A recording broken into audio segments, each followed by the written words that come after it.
Salve, salve, meus chapas! Estamos começando mais um episódio do Pá de Coisas. O terceiro do ano. Na verdade, o segundo gravado neste ano, né? Bom, para vocês que ainda não conhecem as nossas novidades, eu acho importante frisar um pouquinho para vocês aqui sobre o Pá de Coisas.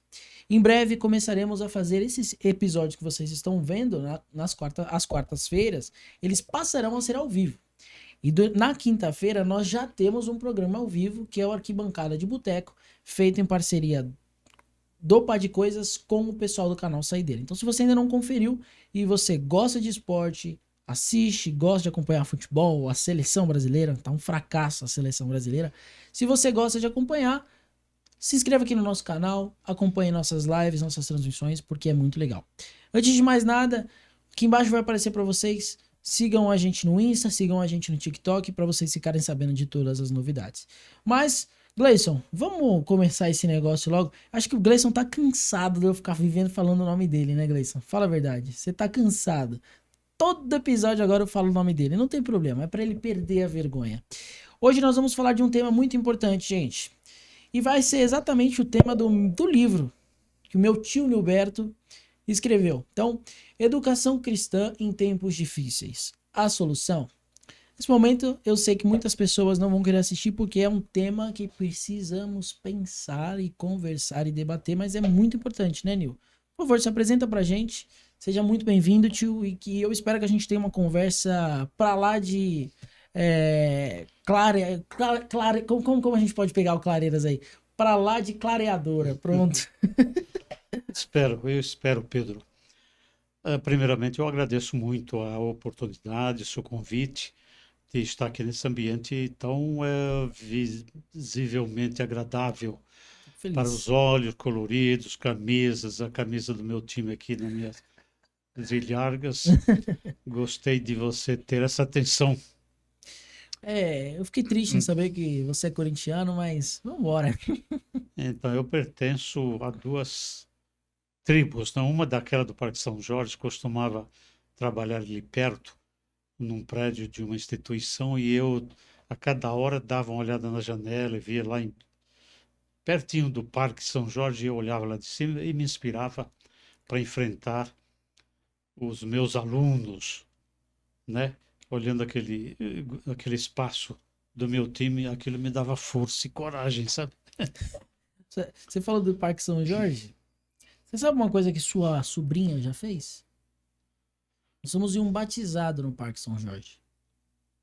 E sua De, sobrinha foi de verde. No Parque São não, Jorge. então isso aí não tem juízo mesmo. Não, nem um pingo. E assim, foi engraçado porque a gente não se tocou. Aí chegou a amiga dela que ia batizar o filho e falou assim: olhou pra ela e falou: que você tá fazendo de verde? Você é maluca, não pode entrar de verde, não sei o quê. Então a gente ficou até com medo, mas por sorte não era dia de jogo, não era dia de nada. E o pessoal lá do Parque São Jorge, super atencioso, falaram que mulher pode entrar de verde. Agora, se fosse homem, eleição, ó, era agressão, cara. Mas ela foi para provocar? Ou Não, não? não, Ou não, foi ela foi. A que roupa espontânea eu vou? licença? Achou um vestido verde bonito, falou: é esse aqui que eu vou usar. E ela é São Paulina, ela não nem. Ela, você acha que talvez o que ela sinta pelo Palmeiras é. Se a gente É pode verde. colocar dessa forma, é raiva, ódio, sei lá. Verde é bonito. O verde é Tirando bonito. a parte, essa Do Palmeiras, conotação e tal. é Verde é bonito. bonito. Bom, mas vamos lá. Nil, o que é isso que eu tô segurando em minhas mãos? É um livro que você fez, que você escreveu. É, mas antes da gente falar sobre o livro propriamente, eu queria saber um pouquinho sobre você. Sobre sua carreira. Você é educador, sempre foi. Sim, em princípio, todo ser humano acaba sendo educador porque ele vive com o outro e, enfim, trocando, interagindo, intercambiando experiências. E nesse sentido, todo mundo aprende e ensina. Somos todos aprendentes e ensinantes ao mesmo tempo. Mas no meu caso, eu trabalhei sempre com o ser humano, de um modo ou de outro, e numa certa altura da minha vida fui trabalhar em recursos humanos, em empresa. E ali eu acabei me apaixonando pela educação. Ali naquela empresa, nós tivemos oportunidade de estudar o ser humano, porque tinha muita colegas psicólogos ali, e a gente fazia levantamentos de necessidades para, vamos dizer, fazer cursos, implementar cursos e operar os cursos, ministrando os cursos para funcionários. E dali em diante, eu comecei a gostar da educação e fui estudar educação. Mais tarde, fiz um concurso público, entrei no Estado, na Secretaria de Educação, e acabei me tornando depois diretor de escola, fiz concurso para supervisão, fiz carreira, então, no Estado, na Secretaria de Educação do Estado de São Paulo. E fiz carreira nessa área, no Estado, e fiz mestrado, doutorado, de certo modo, nessa área. Eu falo de certo modo porque fiz, assim, um doutorado em ciências sociais, mas a minha pesquisa foi numa escola situada num bairro, no caso de Heliópolis, né? Um bairro altamente problemático. Fiquei lá uns 2 anos atuando lá, visitando, observando, enfim. Então foi educação, sempre. Você é formado. Você tem mais de uma formação. Na verdade, eu fiz letras, na minha graduação minha é letras, depois eu fiz pedagogia, Tá. né? E, e essa pedagogia, no final das contas, não foi porque tem um curso de complementação, mas eu acabei fazendo os 3 anos de pedagogia, então eu gostava muito dessa área e fui estudar mesmo para valer. Fora disso, eu fiz muitos cursos, a verdade é essa. Durante a minha permanência no Estado, eu acabei fazendo curso e em congressos de educação, né? Principalmente na área de, na área de filosofia da educação. Vou fazer uma pergunta por curiosidade. Da época que você estava, digamos, no ensino básico, vamos colocar assim, quando você estava ali, ensino médio, ensino fundamental, você se recorda, você se lembra das coisas que você aprendeu? Eu me lembro. É. Eu comecei a estudar até um pouco tarde, você sabe, Pedro. Nós chegamos aqui em São Paulo, eu cheguei com 10 anos e acabei começando a estudar tarde, né? É verdade que eu já sabia ler e escrever, frequentei uma escola lá no Nordeste, mas eu fui estudar mesmo para valer aqui em São Paulo. E tem muitos professores que ficaram de modo permanente, assim, na memória, positivamente falando, né? Mas eu, por exemplo, fui fazer o ensino médio naquele tempo, tinha uma nomenclatura diferente. Eu fiz o Era curso ginásio, né? clássico, não é o ensino médio, o equivalente ao ensino médio. Aí por volta em 71 houve uma reforma do ensino em nível de Brasil, e 61, aliás. Aí o ensino médio ficou designado, ele ficou dividido em dois setores. Um chamado científico, que era destinado àquelas pessoas que se afinavam com as áreas de exatas, chamadas exatas, que é engenharia, medicina, etc. E a outra área, outro setor, era o chamado clássico. Esse daí foi o que eu fiz, porque eu já tinha convicção de que eu não era cara para matemática, eu era muito ruim em matemática, física, nunca me atraiu. Por outro lado, eu era tremendamente atraído para a área de literatura, por exemplo. Eu era fanático por literatura, teoria da literatura e filosofia. E, para falar a verdade, eu me lembro perfeitamente de 2 extraordinários professores que eu tive aqui no Alexandre de Gusmão, no Ipiranga, pertinho, porque naquele tempo as escolas do Estado eram muito boas.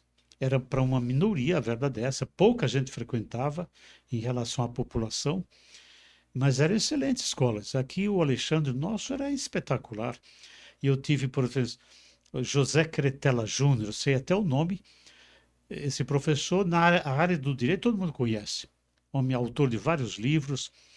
E o curioso é que, muito tempo depois, eu fazendo o mestrado na Universidade de São Paulo, fui eliminar uma matéria chamada de Problemas de Estudos Brasileiros. Eu fui eliminar lá na USP, aqui no Largo de São Francisco, de Direito, e o professor era o José Cretela Júnior. E eu tive também uma professora de filosofia da Universidade de São Paulo, que dava aula aqui no Alexandre. Enfim, essas pessoas me formaram para valer nessa área das humanas, principalmente, sabe? Então, eu me lembro. Eu recordo porque eram professores que tinham vocação e um cabedal de conhecimento fora de série. Essa que é a verdade. Eu te fiz essa pergunta porque, infelizmente, hoje, o pessoal da minha idade, da minha geração, eles não se lembram do que eles aprendem. A gente, na verdade, tem a sensação de que você faz a prova numa semana, na semana seguinte você já não lembra. E eu sempre fui muito crítico ao sistema educacional atual, tá? Porque eu nunca senti que a gente realmente aprendia. Ou se você aprendia, você era instigado a simplesmente absorver e ficar quietinho. A ser abduzido, digamos. Nunca houve um estímulo por discutir, né? Por você conversar, por você dialogar sobre alguma coisa, né? Você é um filósofo, você sabe, hoje a gente vive num... Todo mundo vai reclamar do sistema que a gente tem político, eu acho que isso é normal, mas a gente já não tem mais aquela democracia lá da Grécia Antiga.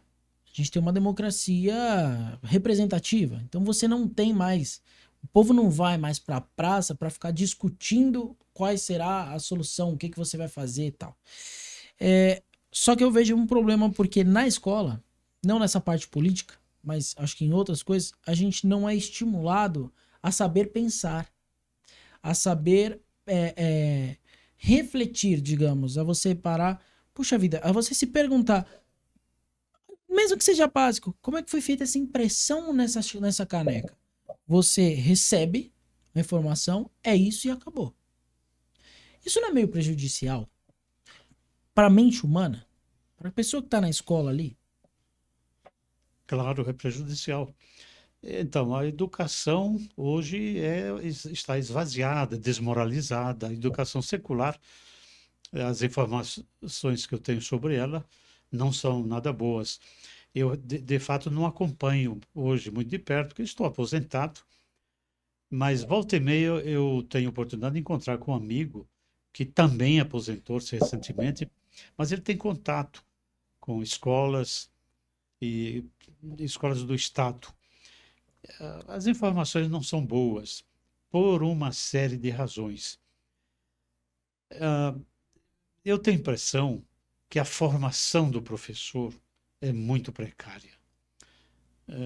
A formação do professor hoje se dá de modo qualitativamente muito complicada, porque muitas vezes a distância, sem profundidade.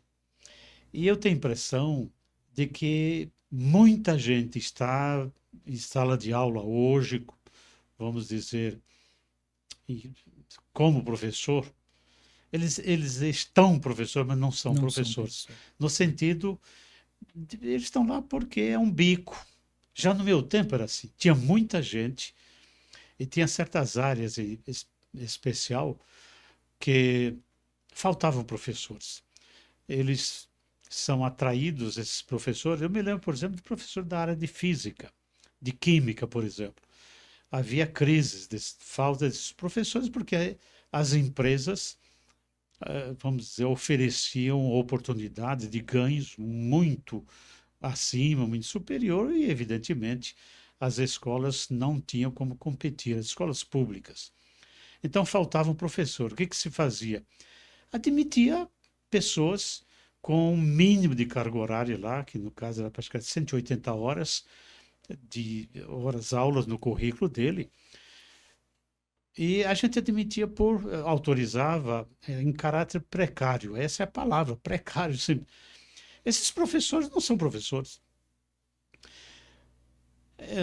Bom, esse é um dado, formação de professor. Depois a formação continuada. Depois, problema de salário. E também, hoje, tenho eu a impressão que o professor sofre uma concorrência muitíssimo maior de agentes outros que não são, que estão fora da escola. Por exemplo, as mídias. Eu tenho a impressão de que certos agentes, né, que atuam nas mídias, em programas de auditório, disso, daquilo, de celebridades, cantores, artistas de vários naipes e tamanhos aí, eles fazem uma concorrência danada e atraem muito mais. Mas é todo um sistema cultural, é toda uma mentalidade que desabou sobre a sociedade, principalmente a sociedade brasileira. Porque deixe-me te falar, o problema é muito aqui diz respeito ao Brasil. O Brasil sempre foi uma miséria em termos educacional. A história do Brasil é uma vergonha, a história da educação brasileira. Nunca fomos bons. É um dos países mais sem educação do mundo, com educação em todo sentido, mas escolarização também, né? Então, não se investe na pessoa, não faz seleção e não paga essa pessoa, né? Além disso, a família não acompanha. O problema é esse. Você pode aplicar lá na escola quaisquer currículos, seja currículo assim explícitos, né, oficializados, e currículos ocultos. O que é currículos ocultos? Aqueles que não são previstos, não são programados. Então tem uma série de atividades, inclusive festa Dia das Mães, festa disso, daquilo. Simplesmente há um transplante de conteúdos de programas de televisão, esses programas vagabundos de auditórios, eles põem dentro da escola. E aquilo lá, os pais, e às vezes até de qualidade, moralmente falando, ruim, né? Reprovável mesmo. Eu vi muito disso. Musiquinhas chulas, bobinhas, sem conteúdo nenhum. E os pais vão lá e também bate palma, aplaude. Eles deveriam estar lá fiscalizando o ambiente da escola, mas não estão ausentes. Aí depois vão pedir leis disso, leis daquilo, vão reclamar por leis, né? Mas eles são responsáveis também. Os pais permitiram chegar nessa situação, né? E hoje é irreversível, na minha opinião, né? Você acha que não tem como reverter? Eu não teria como reverter.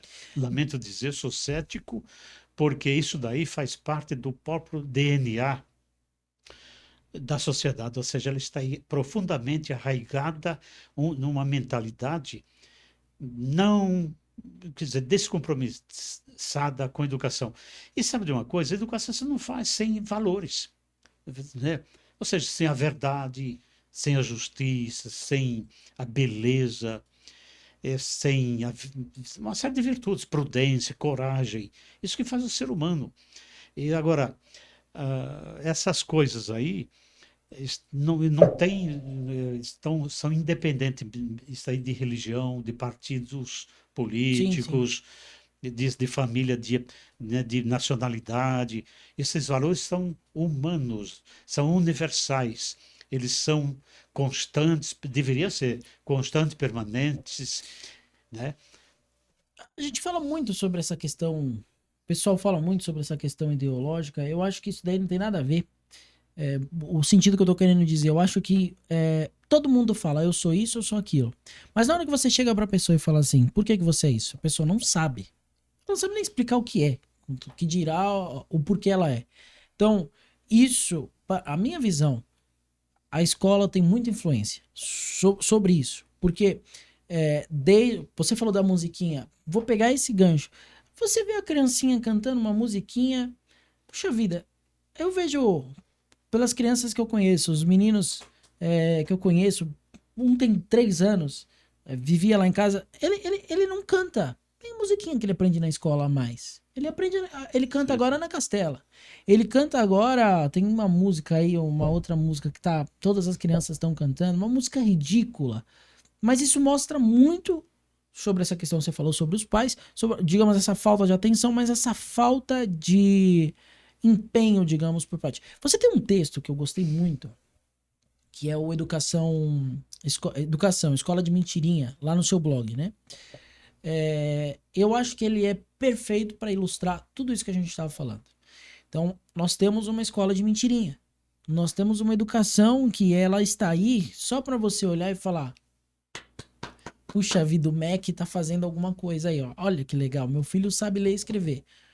É só isso. Porque pensar, parece que nós vivemos em um mundo onde as pessoas não sabem pensar. Mas enfim, tem alguma coisa que você queira ainda falar sobre isso? Que eu acho que se a gente ficar muito batendo também nessa questão, a gente não vai falar sobre o livro. Mas se tiver alguma coisa que você queira completar.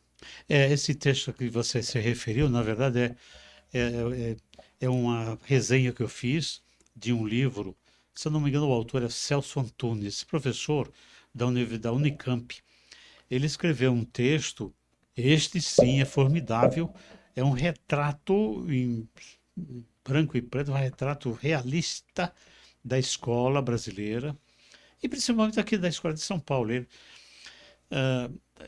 chama-se A Escola Mentirosa. A Escola Mentirosa. Então, é um currículo mentiroso, que faz de conta, e ali se desce em pormenores e argumentos irrefutáveis em que o autor ali prova a situação da escola brasileira e a escola paulista.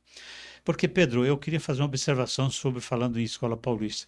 São Paulo é o estado mais rico da federação, isso já faz no mínimo um século.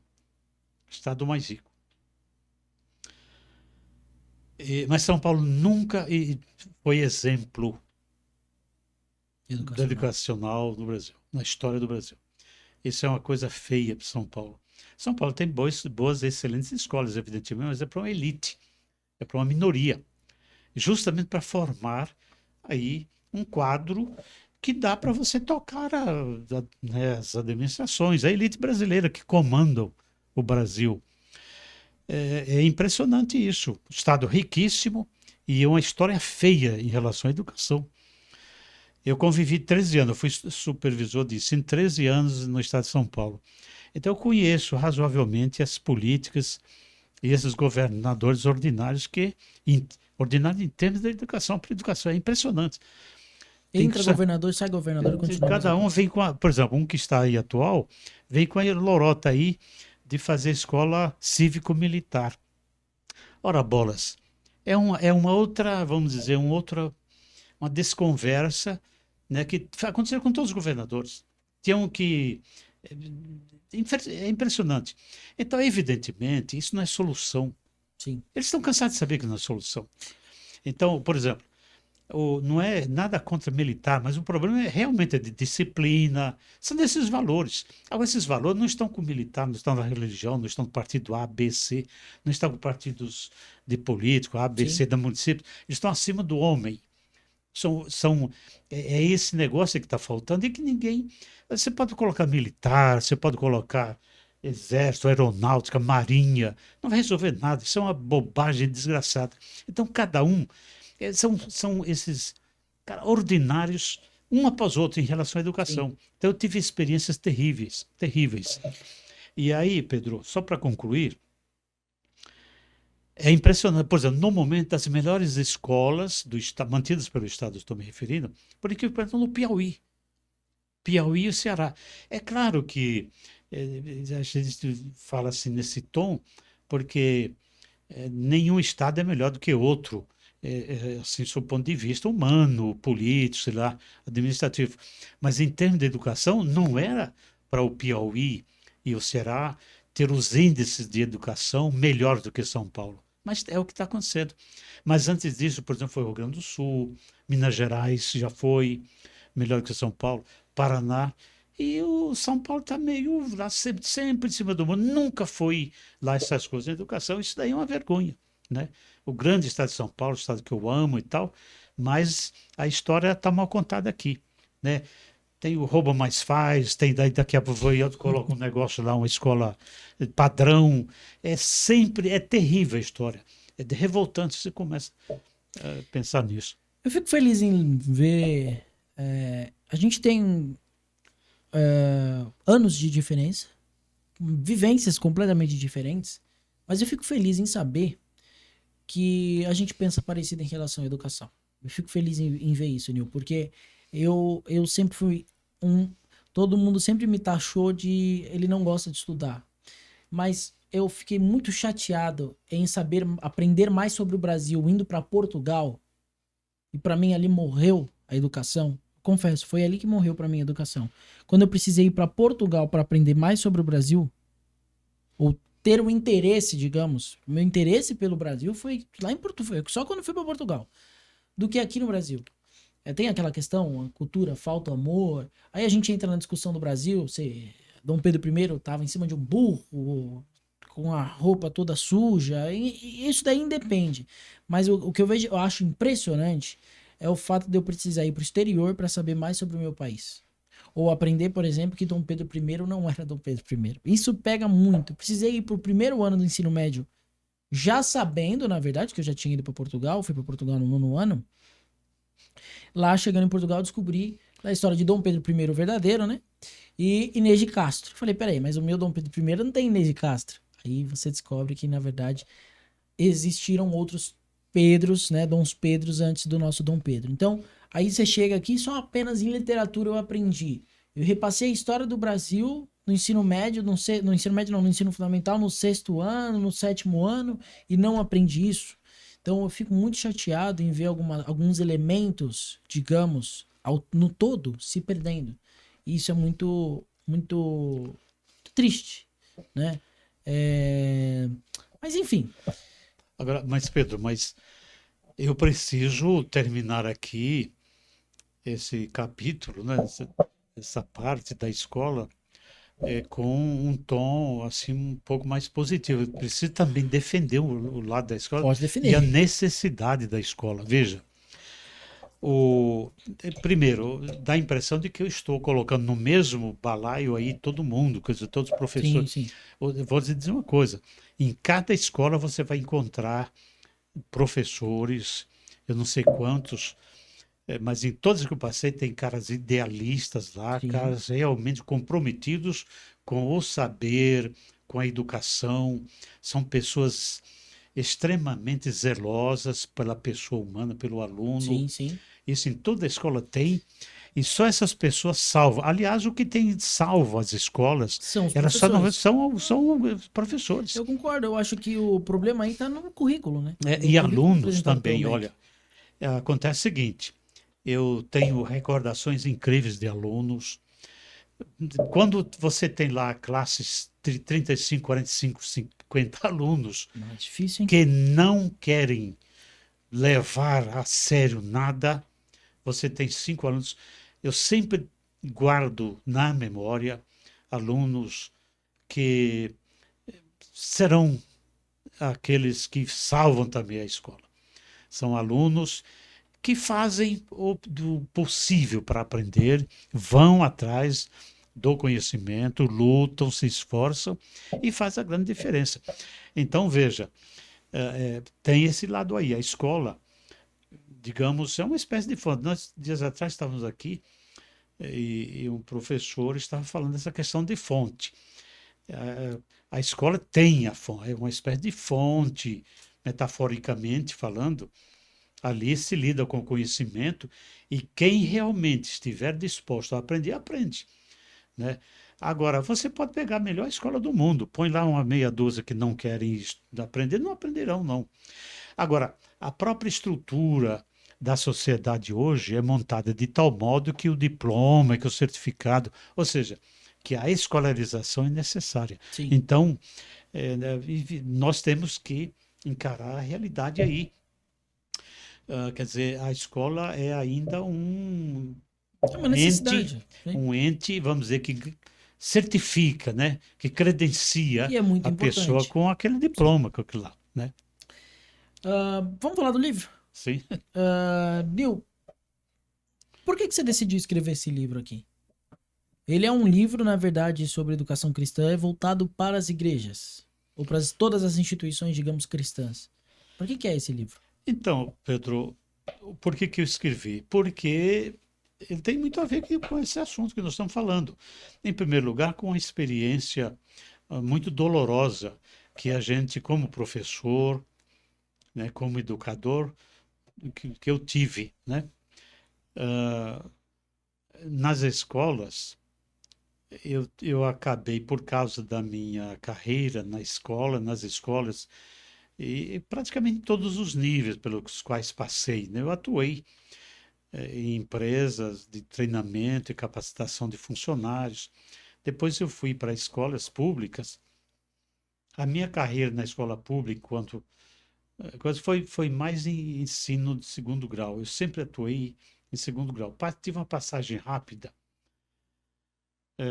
pelo Senai, fiquei 2 anos no Senai, e depois curso superior. Então dá para a gente ter uma visão. E depois eu estudava, eu era como supervisor de ensino. Como supervisor de ensino, eu tive que estudar muito as leis, por exemplo. E também porque a gente coordenava certos projetos lá dentro, a gente era obrigado a estudar. E eu gostava também, quer dizer, eu estudei a educação. Mas há uma discrepância, à medida que a gente vai, vamos dizer, conhecendo assim o próprio sistema, né, as armaduras que compõem lá, composta por pessoas, por legislação, por órgãos de todo tipo, hierarquias, organizações e sala de aula, essas dinâmicas todas e também o que era e o que deveria ser, isso vai criando certa angústia, certa perplexidade na gente, né? É, aí quando eu me aposentei, eu acabei indo atuar em igrejas, né? Eu sou da Igreja Batista, você sabe, Sim. e comecei a atuar na educação, na área educacional. Na verdade, eu sempre fui professor de escola bíblica dominical, né? Com exceção de um tempo que eu passei fora da igreja. Mas aí eu fui verificar o seguinte, que o ambiente das igrejas também os ambientes da igreja passavam por modificações muito grandes, transformações muito grandes, decorrentes das mudanças macro sociais. Quer dizer, nas últimas décadas, você é muito brotinho, você não vivenciou isso. Mas as últimas décadas foram de mudanças muito radicais na sociedade, na cultura, nos valores, nos comportamentos e também nessas possibilidades do ser humano nas conquistas das tecnologias, etc., né? E aí, essas mudanças muito grandes lá fora, na sociedade secular, elas se refletem necessariamente em todos os ambientes, né, em todos os âmbitos da sociedade. Né, e principalmente as igrejas não estão a salvo, elas não estão imunes, elas não são ilhas, assim, livres das mudanças da sociedade. Quer dizer, as pessoas, durante a semana inteira, estão em contato, recebendo as mensagens, as influências, as cosmovisões aí da sociedade. Aí quando ele chega ao domingo e se reúnem, eles trazem aquilo. E aí ele vai ouvir um sermão, ter uma aula de EBD e tal, mas é muito pouco.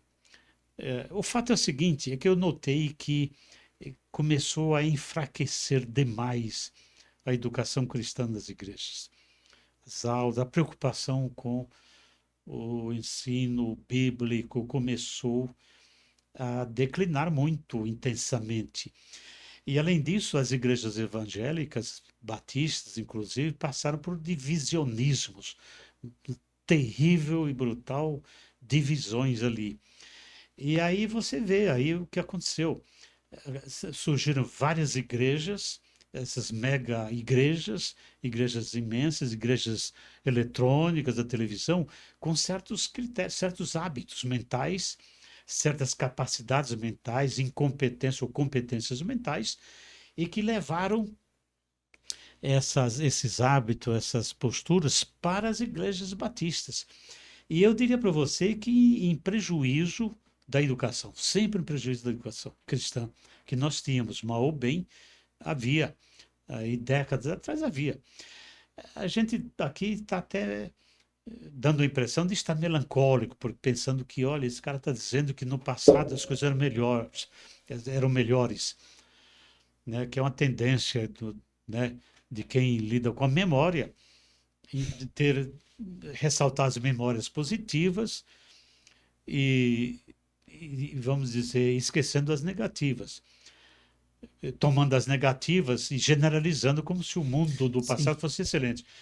Não, mas não é isso não. É que, rigorosamente falando, há um declínio danado da inteligência, da cultura, Sim. né? No geral, no geral. No, Né? no geral e também na igreja. Uhum. E eu tive decepção muito grande nas igrejas batistas em relação à educação cristã. De modo que eu sofri muito, aí resolvi escrever esse texto aí, né? Então, eu tenho a impressão de que era a pessoa indicada para fazê-lo. Por quê? Por causa da minha biografia, em termos nada, não Educacionais. estou, bem humildemente eu falo isso. Eu não sei nada. O campo da educação é tão vasto, é tão, vamos dizer, desafiador, né? Tão imenso a quantidade de áreas que você tem que dominar, né? A área da educação, e que eu não jamais posso dizer que eu domino isso, né?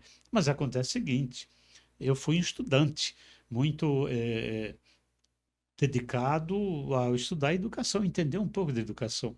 Então eu falei, vou deixar uma contribuição aqui para algum, se tiver 2, 3 pessoas que leiam isso e vamos dizer, faça bem, eu estou realizado, né? O objetivo é isso daí. Então é um texto que se destina a pastores, a líderes. Eu acho que ele é um pouco denso no sentido de que tem uma pesquisa. Ele não é acadêmico, não, mas é um livro que eu procurei escrever com uma linguagem.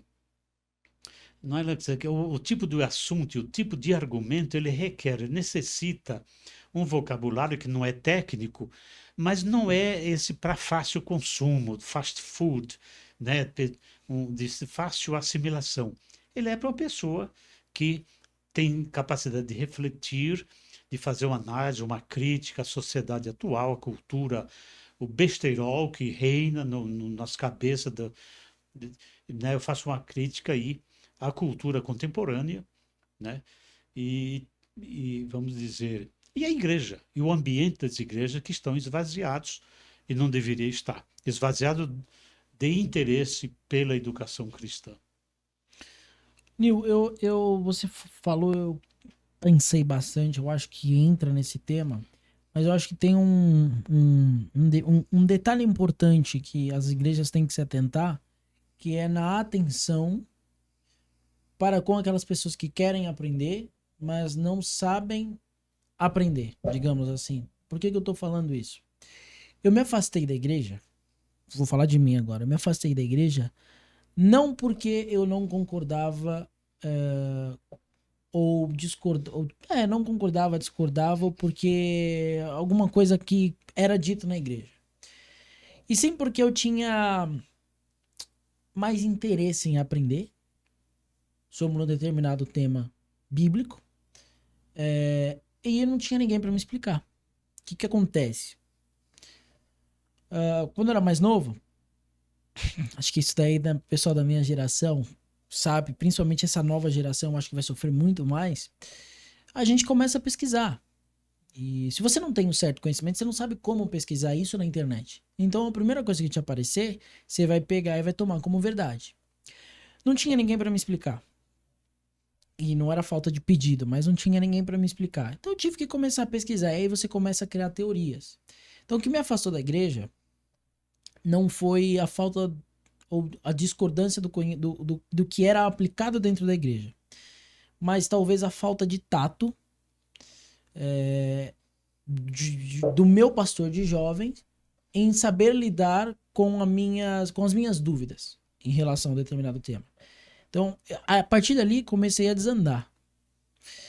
Qual é o perigo dessa falta de, talvez, de tato por parte de um pastor, por parte de um educador cristão, para com um irmão, para com não sei,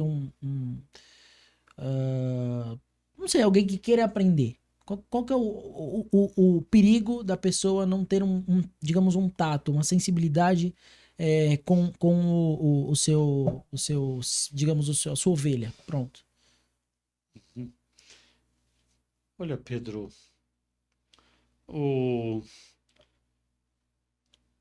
dúvidas, até o Papa tem. Não tem um homem na Terra. Talvez a Bíblia diz, Jesus Cristo se referiu a Salomão como o homem mais sábio nascido de mulher. Mas mesmo Salomão tinha muita dúvida. Não tem nenhum que nasceu nesta terra que não tenha dúvida. Isso é normal. Dúvida sobre todas as coisas. Qualquer que seja o campo, e principalmente no sentido espiritual, né, nesse campo que é infinito. Nós somos finitos, mente finita, diante do infinito. Sim. É evidente que todos temos dúvida, é natural. O que não é normal, o que é natural, é o cara não ter dúvida. Quando você vê um cara que não tem dúvida, isso é perigosíssimo. O cara que não tem dúvida, ele é um sujeito arrogante, fanfarrão, perigosíssimo. Às vezes a gente tem colega que não tem dúvida, esses caras são perigosos. A gente tem na política cara que não tem dúvida, é perigoso. Na igreja, está cheio de cara que não tem dúvida, dá a impressão de não ter dúvida, é perigoso. O homem normal, sábio, tem dúvidas, né? Agora, quanto à experiência, digamos, cristã, ou a experiência religiosa, mas eu queria falar a experiência cristã especificamente, Pedro. Essa é uma experiência sobrenatural. A gente chega já já na questão da educação. A experiência com Cristo, ela é sobrenatural. Eu tenho a impressão que é o toque dele que vem e nos revive, na verdade, ele faz nos viver de novo. É ele. Esse toque aí, essa experiência é fundamental. Essa experiência é sobrenatural, no sentido de que não depende de nós, não. Eu não acredito que depende de nós eu querer. Não, o Cristo, Jesus Cristo vem pela graça dele, a manifestação dele. Eu diria, eu nem sei qual é a porcentagem da nossa vontade que entra nisso, sinceramente. Você tem essa experiência, o homem e a mulher que tem essa experiência, é aquela experiência tão profunda, tão infinita, tão, vamos dizer, fora do nosso controle, que nos faz outra pessoa.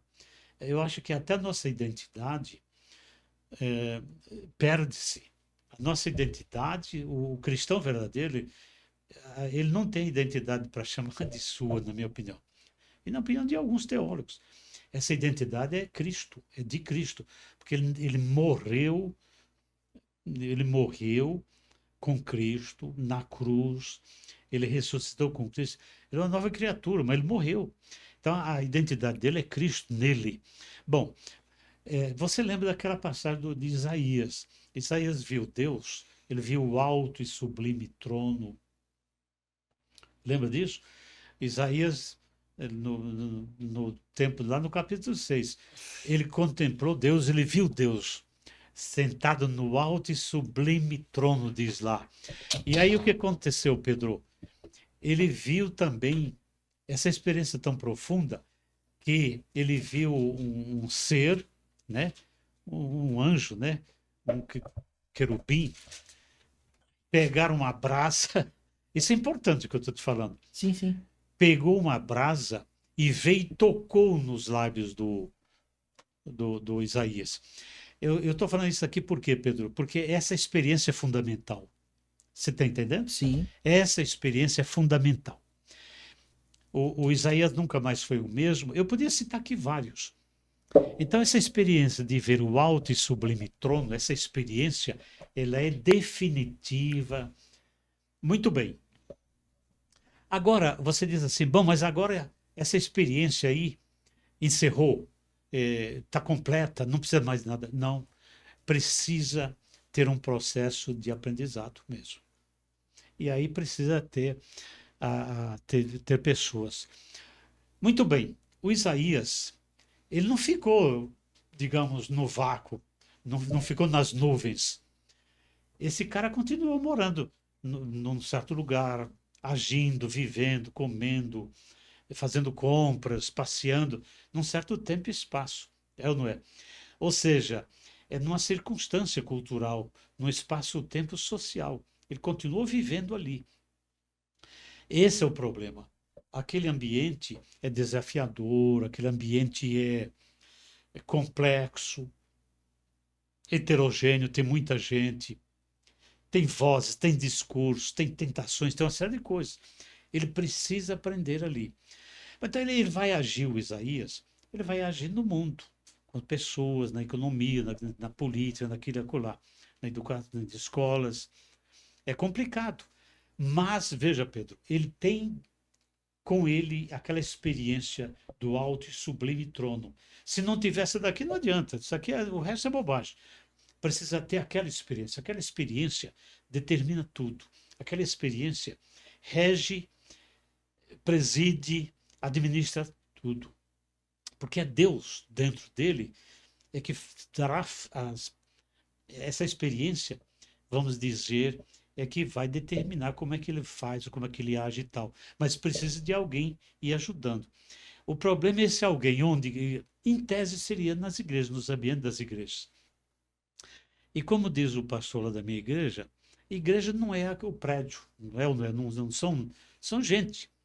E aí complica, porque ali, naquele ambiente, hoje, principalmente hoje, não tem muita gente preparada e com o coração e com a sinceridade para preparar as pessoas, para educar as pessoas, para ensinar as pessoas, pessoas com conhecimentos e pessoas capacitadas. Essas pessoas hoje nas igrejas, muitíssimas vezes, ambiente de igrejas, você tem enganadores, demagogos. Esse é o meu problema. O meu problema com esse livro é esse. É porque você tem manipuladores, são pessoas destruidoras de mente, são pessoas destruidoras de intelecto, de cérebros. Francamente, são. Eu tenho aí, vamos dizer, exemplos, só que eu não posso citar aqui. Sim, sim. Mas essas pessoas não estão nem aí, rapaz, para o crescimento, fazer desabrochar, tirar da pessoa aquilo que é realmente essa visão. A visão tem que existir, mas ela tem que ser, essa visão, essa experiência com o alto e sublime trono, ela tem que ser trabalhada, desenvolvida, aperfeiçoada, porque no final das contas é Cristo. É Cristo dentro dele, Pedro. O verdadeiro cristão, ele tem Cristo. Ele tem Cristo. E isso é uma coisa pela qual, se eu não tivesse certeza, isso não é conto de fábula, isso não é ficção, sim. Isso não é mito, isso é um fato. Isso é um fato. Se eu não tivesse certeza de estar falando isso, eu ficaria calado. Mas é que eu experimentei isso, né? E só segura a pessoa hoje nessa sociedade que está aí se ele tivesse experiência com o alto e sublime trono. Mas ele precisa de ter discipulador, né? Precisa ter facilitadores, pessoas que sejam chamadas para isso. Mas realmente está escasseando essas pessoas, porque você tem aí, você tem líderes que no final das contas são falsos. É isso que nós temos discutido aqui com os meus entrevistados, os pastores que eu entrevisto. São falsos mestres. Eles sempre existiram, eles mataram Jesus Cristo. E hoje, nos Estados Unidos, às vezes eu entro nas megas churches americanas, né, que vem de lá, a besteirada toda, a maioria vem de lá. É ou não é? Aquelas músicas, esse troço todo, vem de lá. Então, veja, são artistas, são caras que, né, uma culturinha bem ralinha, uma papinha. Não tem teologia ralinha, é ou não é? Sim. Papinha para criança, para neném. E quem quer amadurecer tem que se virar, tem que ir para outros ambientes, porque sempre tem. Tem ambientes, tem pastores sérios, professores de escola bíblica dominical com amor no coração e vamos dizer que faz um trabalho sério, mas está escasseando, porque o modelão é desses apóstolos, pastores, bispos, isso e aquilo, que são mercenários da fé. Eu acho que é isso que eu. Eu acho que você disse tudo. Recentemente eu encontrei uma igreja muito boa e até o pastor de lá me deu essa Bíblia, fez uma dedicatória e eu pude voltar a sentir o que eu sentia quando eu era mais novo e não tinha problemas, como você disse. Não é com a igreja, não é com um prédio, com a instituição, é com a pessoa, com as pessoas, né? Mas enfim, era só um gancho, porque, que nem eu falei no começo, enquanto a gente estava nos bastidores, eu perguntei se eu poderia fazer colocar algumas coisas de experiências minhas, então eu achei importante. Bom, seu livro, então, ele fala sobre tudo isso. Eu fiquei sabendo que nós vamos. Fiquei sabendo, não, né? Eu já sei que eu faço parte de toda a equipe de comunicação que cuida do Clareiras. Aliás, vamos guardar esse gancho aí. Me lembra, Gleison, assim que eu encerrar o convite que eu vou fazer agora, nós vamos falar sobre o Clareiras. Bom, gente, então fazer um convite para vocês. Dia 22 de maio, para vocês que estão assistindo a gente, dia 22 de maio, meu tio Nilberto estará com o seu livro. Estará no. Você lembra qual é a livraria? Não É a lembro. livraria Martins Fontes, Certo. mas a Martins Fontes normalmente é conhecida ali aquela da Paulista, da Avenida Paulista. É. Não será nela, será uma outra que fica na Vila Buarque, ali pertinho do Mackenzie, pertinho do Sesc da Vila Buarque. Acho que é Vila Nova, da rua Doutor Vila Nova. Eu tô É confirmando Martins o Fontes de endereço lá. aqui. Não, não é. Tem Calma, gente. Vila Buarque, né? Vila Buarque, Vila Buarque. Tá, Vila Buarque, na Rua Doutor Vila Nova, 309, Vila Buarque, São Paulo, tá? É isso aí. Estaremos lá dia 22 de maio. Nilberto estará fazendo dedicatórias e já estaremos com o livro lá à disposição. Vai ser um lançamento bem legal. Qual a Verbos Comunicação terá o prazer, né, Gleison? Estaremos lá, hein, Gleison? Trabalhando, hein? Trabalhando. Para fazer a cobertura desse lançamento. Então, você que está aí nos assistindo é super convidado para ir no lançamento deste livro aqui. Vamos falar um pouquinho do Clareiras? Dar uma pausa. Que na verdade o Clareiras é o quê? Uma extensão de tudo isso que a gente está falando. O que é o Clareiras? Então, Pedro, eu acho que nós estamos conversando aqui dentro do ambiente desse espaço de rede social nós chamamos de Clareiras, né? E quando nós demos esse nome, Clareiras, eu até conversei com o Manuel, né? Meu irmão Manuel, Meu avô? e seu avô e pai. É.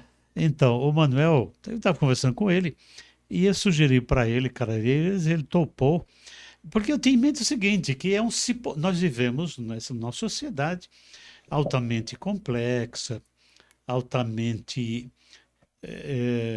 problemática, nessas coisas que nós temos falado aqui, labiríntica, né? Sim. De cruzada por mil e uma formas de vida, propostas as mais diferentes. É um cipó, é uma floresta. E uma floresta, você sabe que ela é fechada por todos os lados, né? Muita sombra. Às vezes no interior dela é mais sombra do que outra coisa, não é? Sim. Riscos e tal. E enquanto você vê, muitas vezes num cantinho, num certos cantos da floresta, você tem certas clareiras. Isso sugere muita coisa, não é? Aberturas, sol, iluminação, não é? Ausência de labirintos, então de percursos mais arejados. Eu tenho a impressão de que ela vem nesse sentido. Sim. Para tratar de ideias, ela trata de pensamento, de esclarecimentos, A busca é a gente dirimir e sanar, desocultar o que está oculto, né? Em termos assim de ideias da fé, porque na verdade ali predomina, tem vários textos que eu fiz ao longo da vida e publiquei em vários órgãos, tanto seculares quanto da denominação batista. Aliás, eu tenho vários textos lá que eu vou encaminhar para você, por favor, coloque lá Lá no as site, fontes pode onde deixar. foram publicados. Nós publicamos em vários órgãos, revistas, e Agora tá indo para as redes sociais. Um adendo importante aqui é que agora tá indo para o Instagram, então quem quiser aprender sobre tudo isso daí, ver conteúdos que vão clarear a sua mente, é clareiras.blogcast. Agora é um blogcast. Antes era um blog, mas também não pode ser só um podcast, apesar de você ter agora um podcast, mas é um blogcast. Olha só que nome legal. Clareiras eu Blogcast. nem sei qual é a diferença, Pedro, mas também não quero saber. Eu sei que o assunto é fundamental, porque ele é um setor aí, é um espaço que tem como, vamos dizer, a preocupação maior. A preocupação maior é ali é divulgar, falar do nome da sabedoria absoluta, que é o Senhor Jesus Cristo. Eu creio nele e tudo que eu escrevi ali, a maioria das coisas que eu escrevi, eu me volto para ele porque é a sabedoria absoluta em quem eu acredito Sim. e tenho provas disso, né? Então é um texto, é um espaço altamente comprometido com ele. Essa capa aqui é muito interessante. Eu acho que não precisa de muito, mas um monte de. Pra quem. Tá ali, né? Pra quem quer ver. Eu nunca sei em qual câmera tá. Se eu não olho pra lá. Não é possível, eu tô falando. É evidente que tá na minha frente, né? Pô, difícil também. Mas essa capa aqui é bem legal, né? Os lobos cercando a ovelha. A ovelha é o cristão. Exatamente. Não só, você vê, eu tenho a impressão que eu sugeri ao Manuel, e aí, acho que não sei se foi a Carol, fez umas capas lá e mandou, e nós optamos por essa daí. É porque tem uma passagem no livro que eu cito o Senhor Jesus Cristo. Ele fala: Olha, eu envio vocês como ovelhas no meio de lobos, ou no meio de lobos. Então a gente faz um pequeno comentário. O educador é esse camarada e, evidentemente, ele não tem o direito de se comportar como lobos. Entretanto, nós temos muita vontade em certos ambientes, de se comportar como lobos. Com certeza. É ou não é? E não, aliás, o pastor Ion aqui falou que é duro ser ovelha. Nós não gostamos de ser ovelhas. Somos ovelhas, mas nós não gostamos e não queremos nos comportar como ovelhas. E Até porque não é muito fácil, né? A gente se comportar como ovelha não é uma coisa muito fácil. então, Pedro, essa é uma questão séria. Você veja bem, como é que é possível você ter Deus dentro de você e você agindo dentro da sociedade? Nós estamos agindo na sociedade, aí em certos ambientes, né? Nos mais diversos e diferentes ambientes. Como é que você age como ator, como assim ouvinte? O equilíbrio disso é muito difícil, né? Como receptor, como ator, como aquele que recebe as mensagens, emite mensagens. Esse equilíbrio de ser participante, ser autônomo, ser dono de si, né? Ser livre e, ao mesmo tempo, você ser, vamos dizer, conforme, você se adaptar, você não pode ser contra a sociedade, o seu ambiente, ser contra tudo e todos, porque você tem Deus. Não, tem vários momentos, várias circunstâncias, você tem que estar conforme, se adaptar, é ou não é? Sim. Jogar aquele jogo, mas evidentemente, muitas vezes tem que estar acima disso. Tantas vezes o desafio é esse, tem que estar acima, é como o Senhor Jesus. Ele não tinha.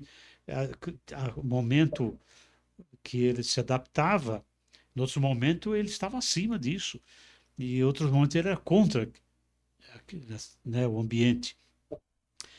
A sabedoria, o grande desafio é você saber como e quando você ser contra, você resistir, você estar acima e também você se adaptar. É muito difícil isso. E precisa da sabedoria, da educação cristã, né? Não é fácil mesmo. Mas eu achei uma capa muito legal, representa bem, né, o que é o ser um cristão no meio de tudo Agora, isso. esse cordeiro aí pode ser a sabedoria, pode ser a educação cristã, é ou não é? Quer dizer, ela está sendo ameaçada, Sim. atacada, pode ser a Também tem essa, igreja, é ou não é? também tem Tem várias conotações, aí a essa leitura conotação. pode ser a mais diferente. É legal isso, e aqui também, cada lobo pode representar um perigo diferente, Claro, né? claro. Muito bem feito.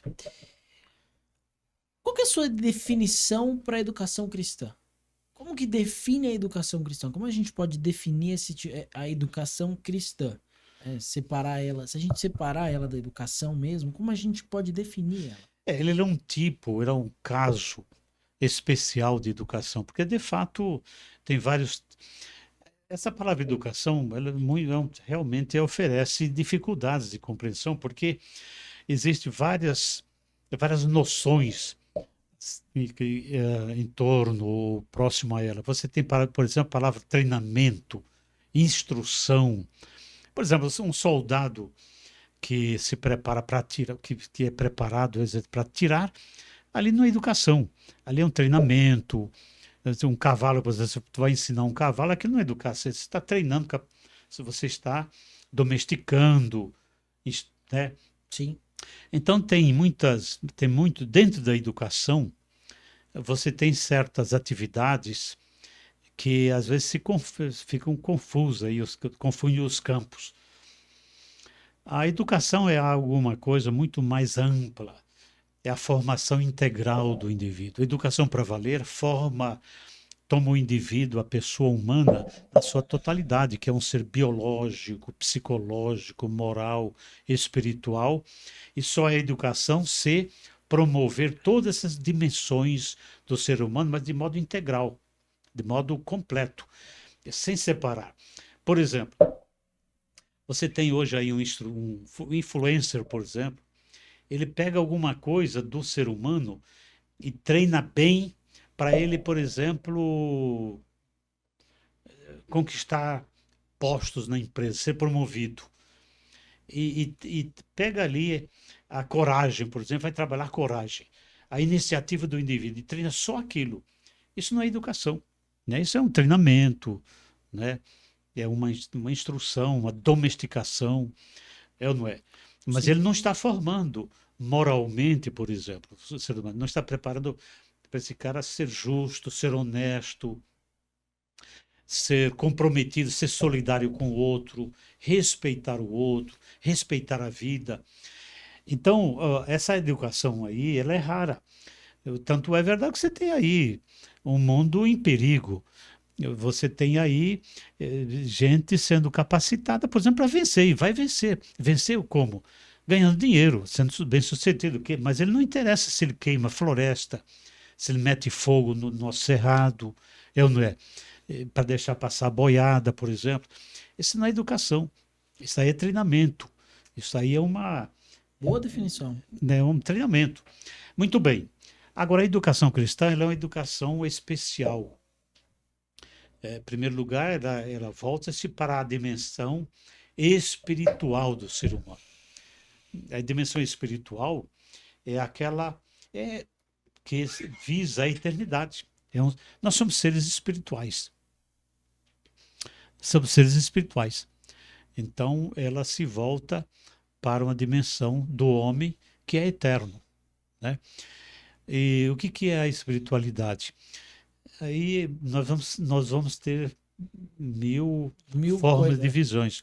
Mas eu tenho a impressão, Pedro, que assim como a gente tem fome e, né, e sede aqui para alimentar o nosso corpo, o espírito nosso, ele tem fome de Deus.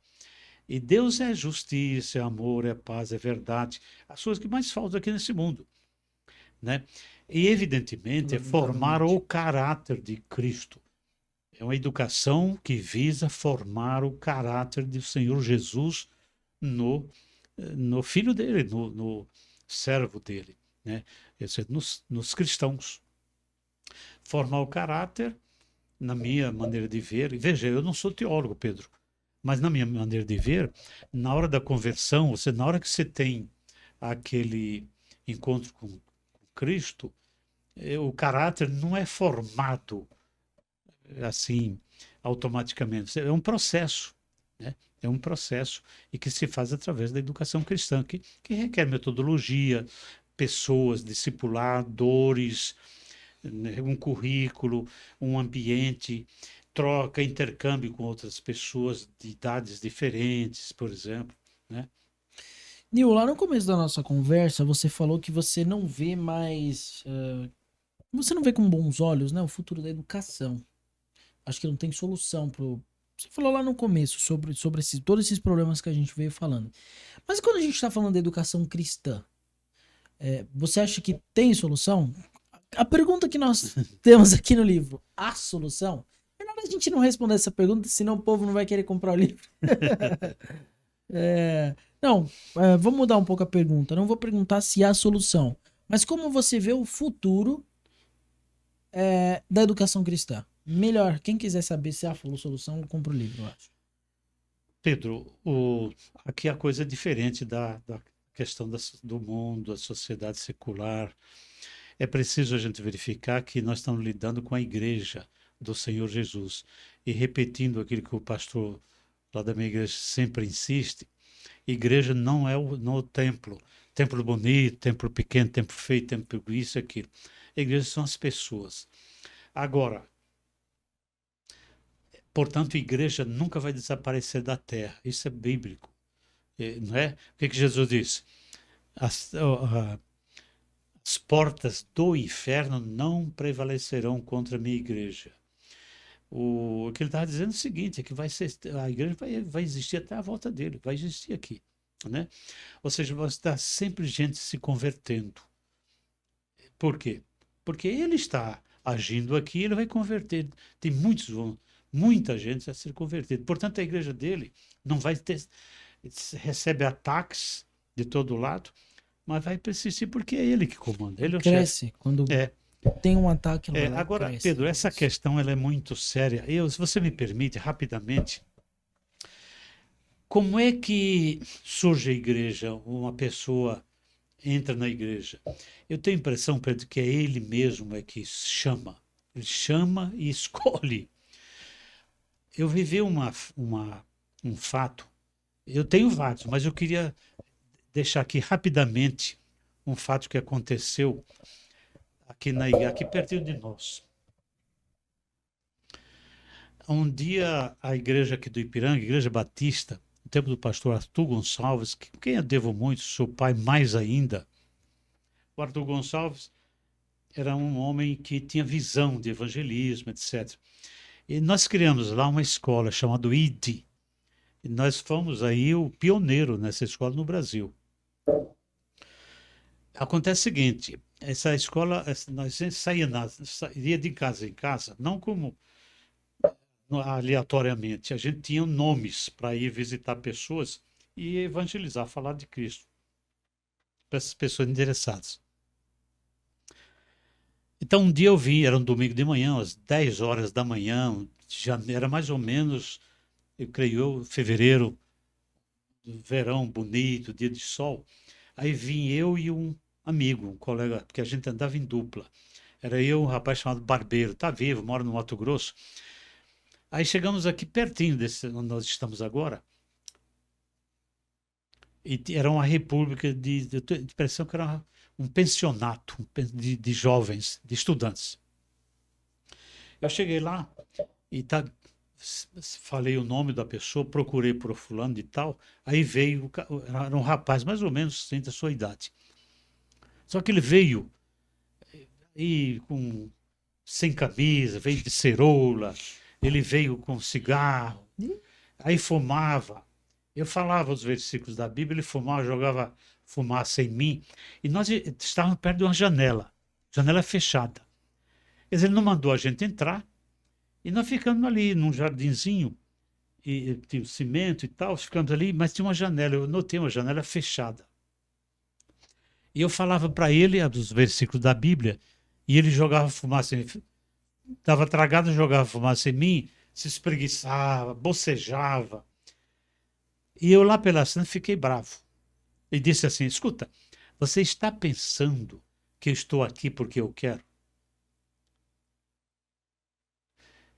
Só que eu falei áspero. Eu falei: olha aqui, eu estou aqui porque Deus me mandou eu vir aqui falar contigo, mas eu não sei por que eu estou falando contigo. É porque Deus quer que eu fale contigo isso.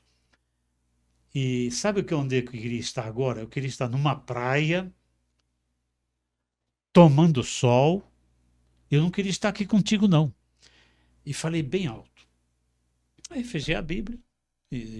A gente tinha um livrinho assim, né? Fechei, deitei logo para o rapaz, atravessei a rua e o barbeiro, o sobrenome dele é Barbeiro, mas eu conheci esse rapaz. O barbeiro: Nilberto, mas você é muito rude, Nilberto. Você foi muito rude, Nilberto. E eu realmente fiquei bravo, Pedro, né? Bom, aí chegou a noite, no culto, eu tomava conta de uns livros lá, de um padre, Aníbal Pereira, que era o pregador.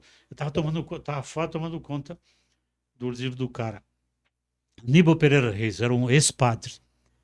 Alguém chegou para mim: Nilberto, você esteve em tal lugar assim, assim, assado? Eu falei: estive. Tem um rapaz aí que está te procurando. Aí eu pensei: puxa, o cara. Pensei nesse rapaz. Não era Pedro. Era um outro. O cara estava. Ouviu tudo que eu falei, só que ele estava no quarto, depois da porta, da janela, sabe? Te falei que tinha uma janela Sim, assim sim. perto. Então, lá do outro lado, no quarto, tinha um cara na cama, acordado, mas ouviu eu falar, e o camarada, para quem eu falei, não foi na igreja, mas o outro lá dentro, que ouvia, foi para a igreja, ouviu, se converteu, ficou na igreja. O que eu quero dizer com isso? É que eu acho que essas coisas aí escapam à nossa. Deus escolhe as pessoas, Ele chama as pessoas. E essa é a igreja. E essa daí, meu caro, ninguém arrebata das mãos de Jesus Cristo. Entendeu? E a igreja então permanece. Só que essa igreja, ela sofre influências brutais atualmente. Mas ninguém, o inimigo não tem poder sobre ela porque está nas mãos do Rei dos Reis. E ele. Agora, a igreja precisa prover educação lá para os que vão chegando. Qual que você diria que é a principal falha hoje da educação cristã? Primeiro está nas pessoas, falta, né? Eu acho que é a carência disso daí. Em segundo lugar, a concorrência brutal das mídias, Tá. né? Das mídias. É, essas mídias realmente ela tem uma atração muito grande, em todos os sentidos. Elas estão em toda parte. Elas são concorrências para as escolas seculares, como nós já vimos, mas é evidente que as igrejas também padecem. Elas são ferramentas, as igrejas usam como ferramentas no sentido útil e proveitoso, mas evidentemente as mídias afastam, porque elas carregam. As mídias não são neutras sob o ponto de vista moral, ético-moral. Essas mídias, elas direcionam a visão, a concepção das pessoas, às vezes até inconscientemente. E elas não são, as mídias não veiculam conteúdos, digamos, nem religiosos, espirituais. No final das contas, essas mídias não estão no poder da igreja, né? No poder dos bons propósitos da igreja e da espiritualidade sadia. As mídias são comprometidas com o mercado, com publicidade, com venda, né? Com imagens. Você veja, até eu, para fazer uma conversa com ele, eu tenho que mais ou menos me aprumar, ter um certo... Ou seja, muito artifícios, Você né? perde o seu... quem você é. Naturalidade, é ou não é? Uhum. Então, eu tenho a impressão que a maior concorrência são os conteúdos midiáticos que começam a fazer a cabeça do ser humano desde novinho, né? É legal você falar sobre isso, porque aí eu penso no papel da tecnologia. Indo nessa linha, qual que é o papel da tecnologia para a educação cristã? No caso, penso que a tecnologia sempre foi usada de uma maneira errada. Nesse caso aí, a gente está trabalhando nessa linha, né? Que é a tecnologia, no caso aí as redes sociais, entre outras coisas, elas são usadas de maneira errada.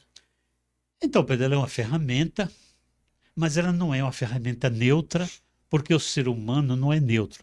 Logo, elas são, vamos dizer, instrumentalizadas pelo ser humano. O ser humano que usa, né, acaba, vamos dizer, expressando através dessas mídias aquilo que está dentro.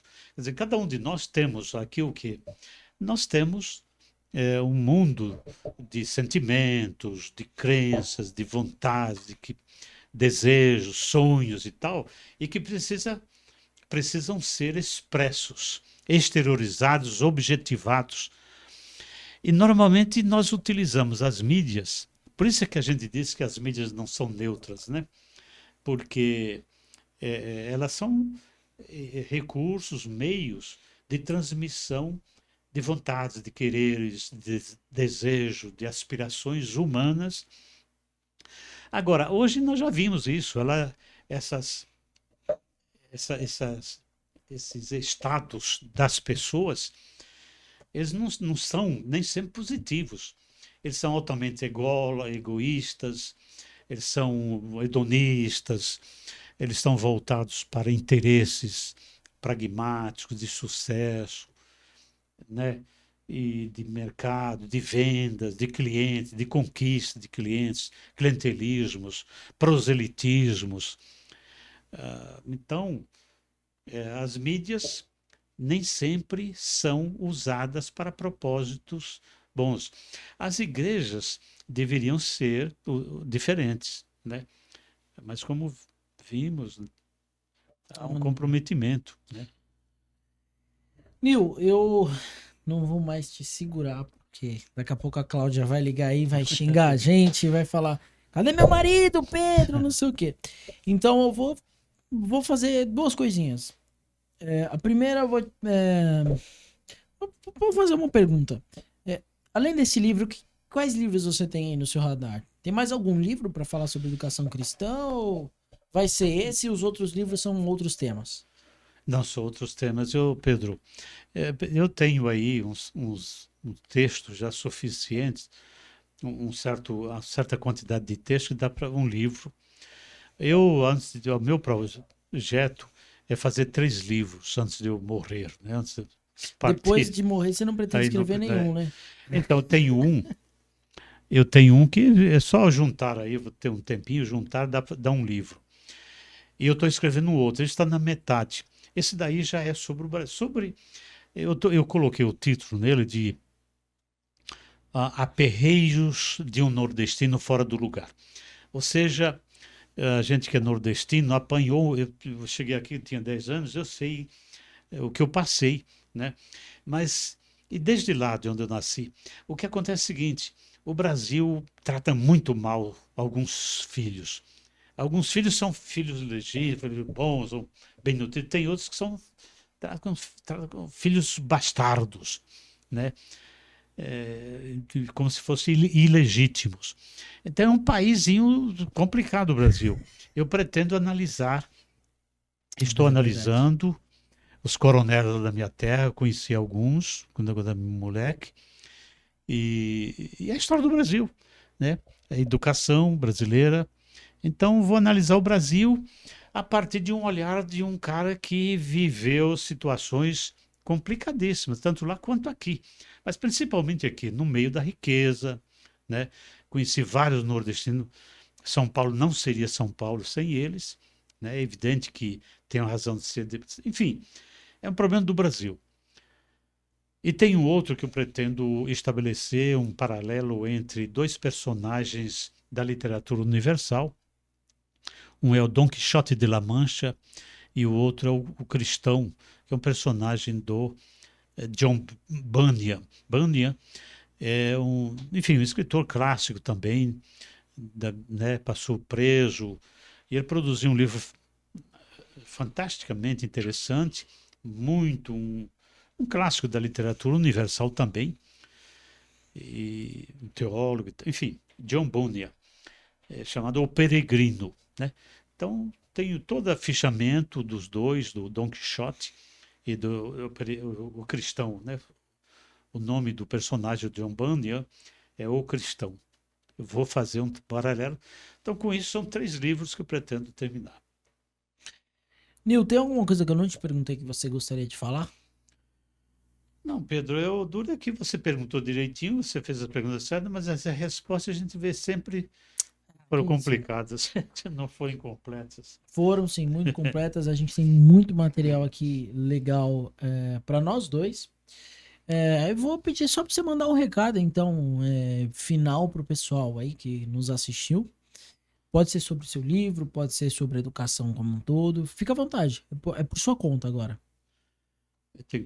Olha, eu gostaria de pedir a compreensão de todos para complementar e para completar as lacunas e as falhas que deixei aqui sem comentar.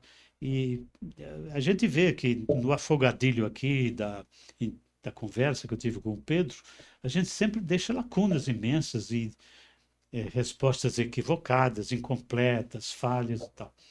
Mas eu pediria a sua compreensão e pedir também que você, por favor, complete você mesmo, aí através de pesquisa, de buscas, né, uma resposta melhor, uma procura de solução para esses impasses terríveis da educação brasileira. Obrigado. E com isso nós ficamos por aqui com esse episódio. Na semana que vem, pessoal, vocês vão ver aí uma entrevista super legal com a Bia Negreiros, tá? Uma artista, promete trazer muito conteúdo, muita riqueza aqui para nós. Então, o único pedido que eu vou fazer para vocês, gente, lembrem-se, guardem na data de vocês, no calendário de vocês, dia 22 de maio, vamos todos para a livraria. Já esqueci o nome da livraria. Martins Fontes. Martins Fontes, para o lançamento do livro do Nilberto, Educação Cristã em Tempos Difíceis, a Solução. Essa é a resposta que todo mundo quer. Obrigado por terem assistido, até o próximo vídeo. Não se esqueçam de se inscrever aqui no nosso canal, ativar as notificações e ficar por dentro de tudo. Agora em maio, só para fechar, antes de fechar, em maio nós teremos um novo programa. Não vou falar muito sobre, mas nós teremos um novo programa. Então teremos 3 programas semanais. Promete, hein? O negócio vai ser bom. Tadinho do Gleison, que vai trabalhar pra caramba. Mas tá bom, né, Gleison? Você gosta, não gosta? Gosto. Não senti confiança, não. Gente, brigadão e até o próximo vídeo. Valeu!